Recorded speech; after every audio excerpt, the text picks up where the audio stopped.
সকালবেলায় ঝাঁট দিতে গিয়ে একটা হারানো জিনিস পেয়েছি, দাঁড়াও আগে দেখাই হারানো জিনিসটা কি। সেটা হলো একটা কানের।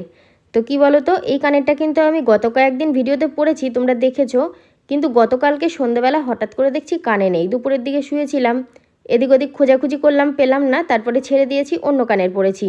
কিন্তু দেখো সকালে ঝাঁট দিতে গিয়ে কানেরটা পেয়ে বেশ ভালো লাগলো। গুজিটা একটু বেঁকে গেছে, অসুবিধে নেই, গুজি তো নয়, ওই ডাঁটটা কানের, তো ওইটা সোজা করে পরা যাবে। কানেরটা আমি এই লাল টবের গোড়ায় রেখে দিই, মনে থাকবে আমার। আর আমি এখন বাকি কাজগুলোও সেরে নিই ঝটপট করে। ঘর বারান্দা ঝাড় দিয়ে একদম শেষের দিকে চলে এসেছি, মানে সিঁড়ির দিকে। এই যে কোণার ময়লাগুলো না, এই ময়লাগুলো ফেলতে ভীষণ অসুবিধা হয়, আর এগুলো ফেলতে একটু টাইমও লাগে। এরকম আস্তে আস্তে করে বসে বসে কোণা থেকে ময়লাগুলো টেনে ফেলে দিই। সত্যি ভাবতে গেলেও কি অবাক লাগে বলো, কি কাজ আমাদের প্রত্যেক দিন। যারা আমরা এই কাজগুলো নিজে হাতে করে থাকি, সকালবেলায় উঠেই প্রত্যেক দিন এক কাজ। প্রত্যেক দিন সকালবেলায় রান্নার চিন্তা, যে দুপুরবেলায় কি রান্না করব, সকালে কি রান্না করব, নয়তো সকালের কি খাবার করা হবে, যে যেরকমভাবে আর কি সংসারটা চালায়। মানে আমি তো গতকাল রাত্রির থেকেই মনে মনে ভাবতে থাকি কালকে দুপুরে এটা এটা এটা রান্না করব, মানে এরকম ব্যাপার আর কি। শুধুই এই রান্না খাওয়া কাজ এই করেই আমাদের দিন পুরো শেষ হয়ে যাচ্ছে। পাপোশগুলো একটু ঝেড়ে নেব বলে গেট খুলে বাইরের দিকে যাচ্ছিলাম। রাস্তাটা ফাঁকা থাকে বেশিরভাগ, কিন্তু আজকে নেই, মানুষজন আছে, তো সেই জন্য আমি ঘরের ভেতরেই ঝাড়বো। ঘরের ভেতরে না, ভগবান, আমি আমার এই বাড়ির ভেতরেই ঝাড়বো, ওই পিলারের মধ্যে। মানে কি বলো তো, রাস্তার দিকে ঝাড়লে ধুলো ময়লাটা একদম রাস্তায় চলে যায়। আর আমাদের এই রাস্তাটা বেশিরভাগ ফাঁকাই থাকে, মানুষ চলাচল কম থাকে, কিন্তু ওই পাশের বাড়ি একটু কাজ হচ্ছে, তো সেই কারণে অনেক মানুষজন ছিল। আমি একটা খুব সুন্দর জিনিস দেখাচ্ছি, দেখো গাছটা লক্ষ্য করা যাচ্ছে না, কিন্তু একটা কাঁচা লঙ্কা হয়েছে, একটাই হয়েছে ছোট্ট পাড়া গাছে। এই দিকটাই আমি কি আনতে যাচ্ছি জানো, এই দিকটাই আমি ওই দিকটা ঝাঁট দেবো বলে ঝাঁটাটা আনতে এসেছি। তো ঝাঁটা একদম মুড়ো হয়ে গেছে, ঝাঁটাও আনতে হবে। তো এই মুড়ো ঝাঁটাগুলো যে লাগেই না তা না, মুড়ো ঝাঁটাগুলোও কিন্তু খুব কাজে লাগে। এদিক ওই দিক আনাজ কানাজ ঝাঁট দেওয়ার জন্য মুড়ো ঝাঁটা, আর এমনি সামনের জায়গাগুলো ঝাঁট দেওয়ার জন্য বড় ঝাঁটা হলেই সব থেকে বেশি ভালো হয়। আমাকে তো আমার সুবিধার জন্য ঝাঁটার মধ্যে লাঠি বেঁধে দিয়েছিল, সেই যাতে আমি দাঁড়িয়ে দাঁড়িয়ে ঝাঁট দিতে পারি। কিন্তু কি বলো তো, ও আমার দ্বারা হলো না, কয়েকদিন চেষ্টা করলাম, তারপরে লাঠি খুলে দিয়েছে। আমি যেমন আগের মতো ঝাঁট দিতাম সেরকম ঝাঁট দিতেই পছন্দ করছি। আপাতত ঝাঁট দেওয়া ময়লাগুলো এই গলির ভেতরের দিকে রাখি, কিন্তু স্নানের আগে মা কিংবা আমি দুজনের মধ্যে একজনে ঠিক ফেলে দিই। ওই জন্য একটু ভেতর দিকে চাপিয়ে রাখলাম, একদম মুখের সামনে রাখলাম না, দেখতে ভালো লাগে না। আর পেঁয়াজের খোসা আছে, গতকালকে রাত্রে পেঁয়াজ ছাড়ানো হয়েছিল, ওই ভাত মুড়ি এইসব দিয়ে খাওয়া হয়, তো পেঁয়াজটা থাকে, তো সেই কারণে পেঁয়াজের খোসাগুলো না খুব ওড়ে, একটু ওই জন্য দূরে সরিয়ে রাখলাম। আমি এবার ব্রাশ করব। আমার কর্তা উঠে পড়েছে ঘুম থেকে, ওকে বললাম কি ব্রাশটা একটু দাও তো। তো ও এখন ব্রাশটা দিচ্ছে, সামনে চেয়ারটা থাকে, তো সেই কারণে আমি নাগাল পাবো না, ওই জন্য আমাকে ওখানে দিয়ে ব্রাশটা দিল। আমার অর্ধেক কাজ সারা হলো, আর অর্ধেক কাজ ব্রাশ করে সারবো। তো এইটাই কি রয়েছে বুঝতে পারছি না। তো ওই যে পাশে একটা কৌটোর মধ্যে কি একটা ক্রিমের কৌটোর মধ্যে হলুদ হলুদ ভাব, দাঁড়াও দেখি তো, লক্ষ্য করেছি, ভাবছি যে নিজে দেখবো ভালো করে কি। তো আমার মনে হচ্ছে সোহিনী কোনো রকম খেলা টেলা করেছে, তেল আর হলুদ একসাথে মেশানো। ও এই কর্মগুলো খুব করে। তবে আর কি, ব্রাশ কলগেট যখন হাতে পেয়েই গেছি, এখন বসে বসে দাঁত পালিশ করতে থাকি। ব্রাশ করা কমপ্লিট হয়ে গেছে, চেঞ্জ করে আমি রান্না করব বলে চলে এসেছি, কিন্তু একটু সন্দেহ হচ্ছে আমার। আমি না এইসব ব্যাপারে খুব তীক্ষ্ণ নজর রাখি, যে গ্যাসের গন্ধ বেরোচ্ছে কিনা, তো ওভেনগুলো আগে থেকে খোলা আছে কিনা, এগুলো আমি খুব সচেতনভাবে চলি। ওই দেখো আমার মনে একটু কিন্তু কিন্তু লাগছে, কিন্তু না, কোনো ভয় নেই, একটু চেক করে নিলাম। এখন কর্তা বাইরের দিকে বেরোবে, গাড়ি বের করছে, বাইরের দিকে বেরোনো বলতে চা মানে চা খাওয়া আর কি। তোমরা অনেকে বলো দিদি তুমি দাদাকে বাড়িতে কেন চা করে দাও না, ও দিনে 100 কাপ চা খাবে, মানে 100 কাপ খায় না, গুনতিতে গুনতিতে হয়তো অনেক কাপ খায়, প্রায় 20 কাপের কাছে চা খায়। তো সেই কারণে আমি আর কি চা করে দেবো বলো, এই আমি যেই কষ্ট করে বাড়িতে বানিয়ে দেবো, রাস্তায় গিয়ে খাবে, অতএব রাস্তায় গিয়েই খাক, সেটাই যখন ভালো লাগে। কি বিশাল একটা পাঙাশ মাছ, কাকলি নেবে, তবে পুরোটা না, অল্প কিছুটা নেবে। পাঙাশ সায়ন, সোহিনী, বাপি এরা খুব পছন্দ করে, কিন্তু আমি খাই না, মা খায় না, আমাদের বাড়িতে অনেকেই খায় না, রাজু খায় না, আমার কর্তা খায় না, মানে এই পাঙাশ মাছটা খেতে চায় না, কিন্তু ওদের খুব পছন্দ। আর আমি একটু অন্য মাছ নিয়ে নেব, অন্য মাছ বলতে কাতলা মাছ আছে, অল্প করে কাতলা মাছ নিয়ে নেব। পাঙাশ মাছটা নিলেও ওকে আলাদা মাছ নিতে হবে, তো বললাম না সবাই খায় না সেই জন্য। আর বালতিতে রয়েছে চিংড়ি মাছ, আজকে আর চিংড়ি মাছের দিকে গেলাম না। পাঙাশ মাছে প্রচুর তেল চর্বি থাকে, দেখেছো মাছটার মধ্যে কেমন হলুদ হলুদ হয়ে চর্বি রয়েছে। অল্প তেল দিয়ে ভাজলেও কড়াইতে অনেকটা তেল হয়ে যায়, মানে মাছের তেলেই মাছ ভাজা হয়। বাবা বলছে পরিশ্রম করলে এখন এই যে আমাদের ভাত, ওই ভাতটা, ওই লঙ্কা দেওয়া ভাতটা আমার, এই ভাতটা আমার কর্তার। আমরা খুব ভেতো বলো, সবাই বলে তোমরা শুধু ভাত খাও ভাত খাও আর ভাত খাও। আমরা সত্যি 3 বার শুধু ভাতই খাই, আর টুকটাক কোনো সময় সন্ধ্যাবেলা মুড়ি চানাচুর এসব হয়। এটাই সিস্টেম, তো এটাই রয়ে গেছে ওই জন্য।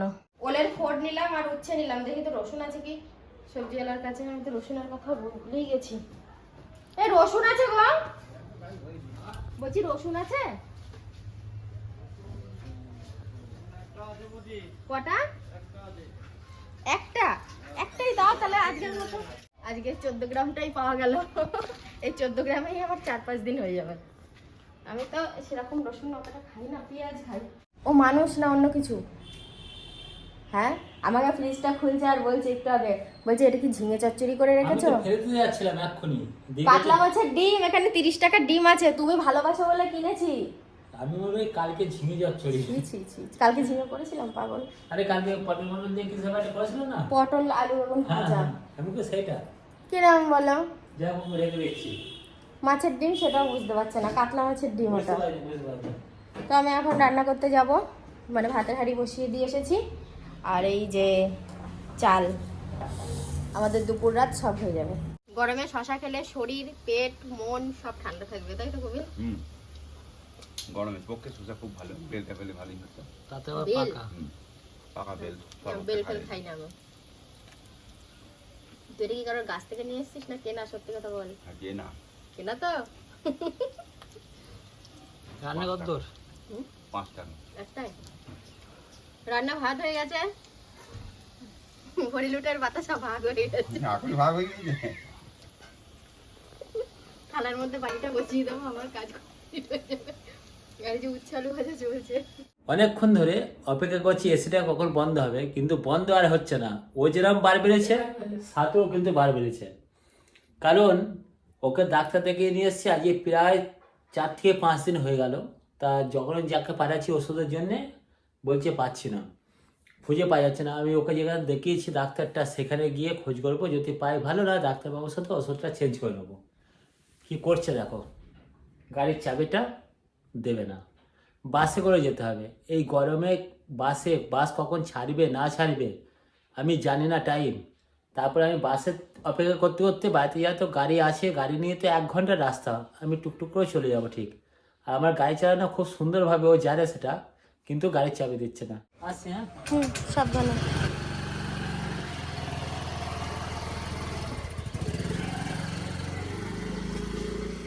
আচ্ছা, একটা রিলস করতে কতক্ষণ টাইম লেগেছে বল, কবার?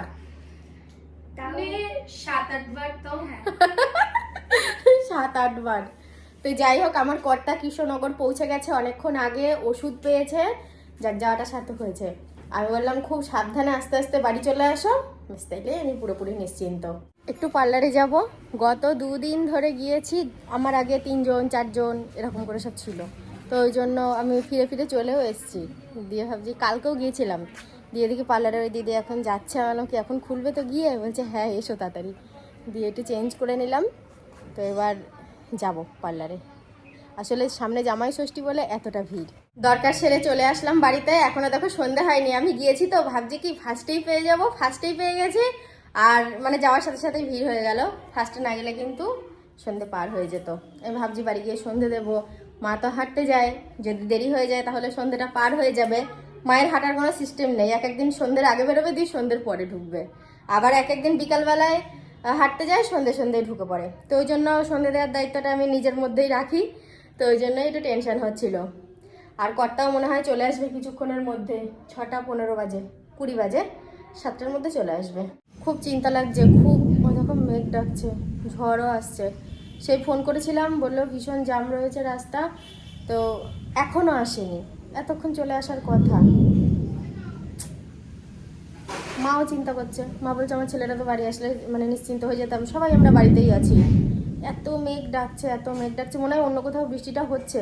হাওয়াটা দিচ্ছে না, হাওয়াটা খুব ঠান্ডা হাওয়া, অন্য কোথাও বৃষ্টি হয়ে গেলেই ঠান্ডা হাওয়া আসে তখন। শুনিনি তোর মামার গাড়ির আওয়াজ পেলাম?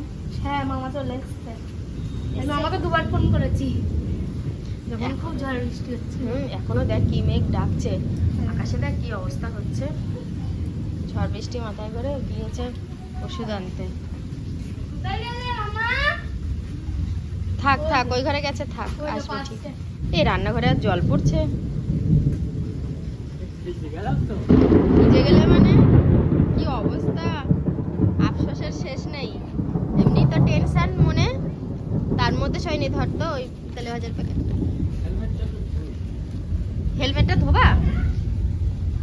সাদা গেঞ্জিতে কাদা লাগলো কি করে? বাবা এই ওষুধের জন্য কোথায় যেতে হয়েছে। এই যে আমার প্রেসক্রিপশন টাকা সব ভেজা ভেজা ভাব হয়ে গেছে, কি অবস্থা। আমি ওকে ফোন করেছিলাম তেলে ভাজা নিয়ে এসো, এই রাতে আমি আর কিছু খাবার বানাবো না, এমনি তো বানানো হয় না। মাম্মি জানলা খুল দিলাম, হ্যাঁ দে, হাওয়া আসুক। পরে রাখছি ঠিক করে, এখন এখানে থাকুক। হ্যাঁ জানলা খুলে দে, হাওয়া আসবে, ঘরটা ঠান্ডা হবে। এতক্ষণ তোমরা যে ভিডিওটা দেখছিলে সেটা ছিল সোমবারের ভিডিও। তো ওই যে কারেন্ট চলে গেছিল দিয়ে না আর মানে ব্লগটা শেষ করা হয়নি। আর একদিন যেহেতু মাঝে ভিডিও যায়নি ওই জন্য আমি সারাদিন আজকে কোনো ভিডিও করিনি। আর আজকে হলো মঙ্গলবার, মানে ষষ্ঠীর আগের দিন। অবশ্যই তোমরা কিন্তু কালকের ব্লগটা দেখো, জামাই ষষ্ঠীর ব্লগ। যেমনই কাটুক না কেন তোমাদের সাথে শেয়ার করব। আর ও ষষ্ঠীর মানে কালকে হচ্ছে আমার এই শ্বশুর বাড়িতে ভাত রান্না করতে নেই, কিন্তু তবু করবে নিরামিষ ভাত, মেয়েরা কেউ ভাত খাবে না, তো চিড়ে মুরগি খাবে। ওই জন্য আমি যেহেতু কালকে থাকবো না, একদম সকালে বেরিয়ে যাব, এনে রেখেছি চিড়ে মুরগি। এনে রেখেছি বলতে আমার কর্তা নিয়ে এসছে চিড়ে মুরগি, আম, কলা, তারপরে মুড়ি আর মিষ্টি আনা হয়েছে, ফ্রিজে রাখা আছে আগামীকালকের জন্য। তো কালকে একদম সকাল সকাল বেরিয়ে যাব। আর আজকে আমি একটু একটু করে চিড়ে মুরগি খাবো, আমার ইচ্ছা হচ্ছে খেতে। এরকম থালাও নিয়ে এসেছি, থালার মধ্যে নিয়ে নেব। তো চলো আজকের মতো ভিডিওটা এখানেই শেষ করলাম। তোমরা সবাই খুব ভালো থেকো, দেখা হচ্ছে কালকে। সবাইকে গুড নাইট।